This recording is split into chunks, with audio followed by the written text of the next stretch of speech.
So in looking at the decision by the Trump administration to send 1,000 ICE agents into Minneapolis, it's abundantly clear that the purpose is to, create further violence and incite violence so that Trump can invoke the Insurrection Act and send in the military. This is sort of like the hope that he has in all of his plans, and this is more Steve Miller than anybody else, obviously.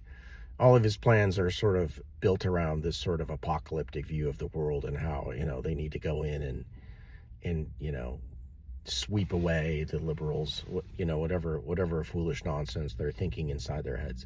But the point of this video is to talk about the way to protest it, because, look at all the different protests. And I think that the protest in Minneapolis, the way that ended in, the murder of Renee Good, I think that's not a good idea. I think that getting your car in the middle of traffic, I think confronting them angrily, I think that's dangerous, and I think it plays into exactly their hands and their plans, which is to incite violence, and I think that the smartest protests are the ones that took place in Portland, where people are showing up, in inflatable dinosaur costumes and things like that.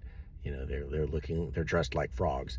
I think the thing that's remarkable about that protest is how ridiculous everybody looks, and more importantly, how ridiculous ICE looks, because these clowns walk out of there in this phalanx, like guns pointed every direction, with their helmets and their earpieces and their full-on body armor, like they're sitting there in the middle of Fallujah. They just look stupid.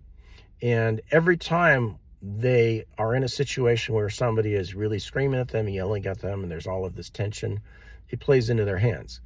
And so I think the smarter way to approach this is to ridicule them and to make them look silly, but also make it abundantly clear that nobody's a threat to them.